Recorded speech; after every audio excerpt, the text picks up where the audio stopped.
2 Kings 8. Now Elisha had said to the woman whose son he had restored to life, "Arise and depart with your household, and sojourn wherever you can, for the Lord has called for a famine, and it will come upon the land for 7 years. So the woman arose and did according to the word of the man of God. She went with her household and sojourned in the land of the Philistines 7 years. And at the end of the 7 years, when the woman returned from the land of the Philistines, she went to appeal to the king for her house and her land. Now the king was talking with Gehazi, the servant of the man of God, saying, "Tell me all the great things that Elisha has done."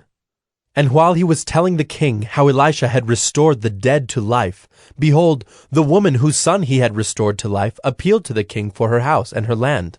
And Gehazi said, "My lord, O king, here is the woman, and here is her son whom Elisha restored to life." And when the king asked the woman, she told him.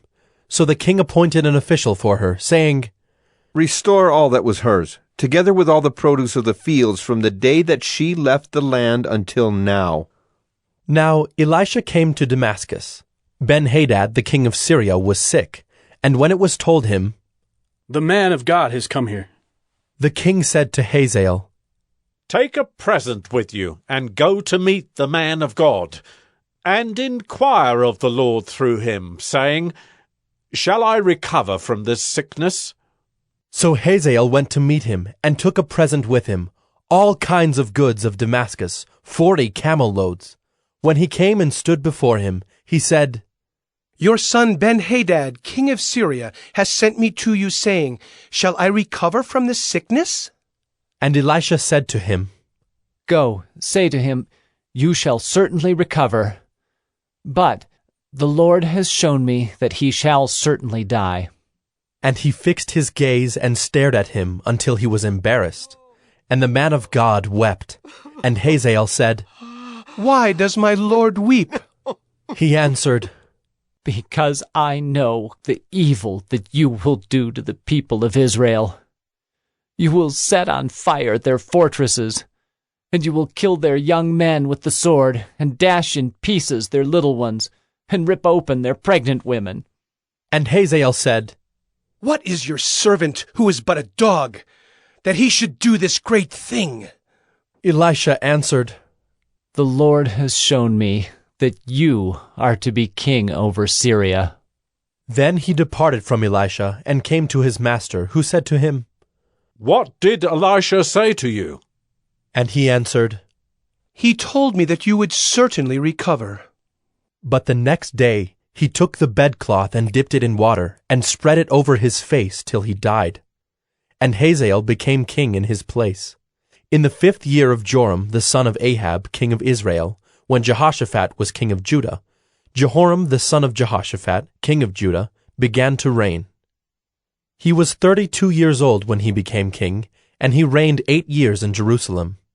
And he walked in the way of the kings of Israel, as the house of Ahab had done, for the daughter of Ahab was his wife. And he did what was evil in the sight of the Lord. Yet the Lord was not willing to destroy Judah for the sake of David his servant, since he promised to give a lamp to him and to his sons forever.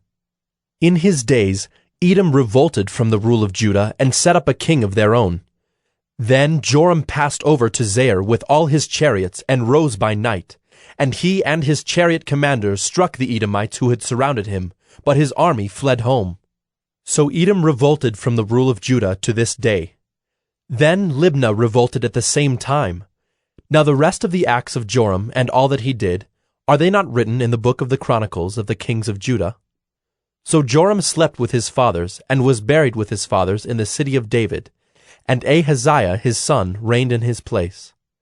In the 12th year of Joram the son of Ahab, king of Israel, Ahaziah the son of Jehoram, king of Judah, began to reign.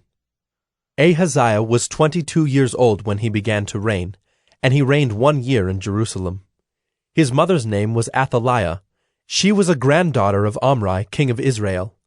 He also walked in the way of the house of Ahab, and did what was evil in the sight of the Lord, as the house of Ahab had done, for he was son-in-law to the house of Ahab.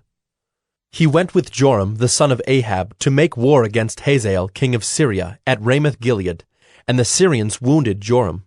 And King Joram returned to be healed in Jezreel of the wounds that the Syrians had given him at Ramah when he fought against Hazael, king of Syria.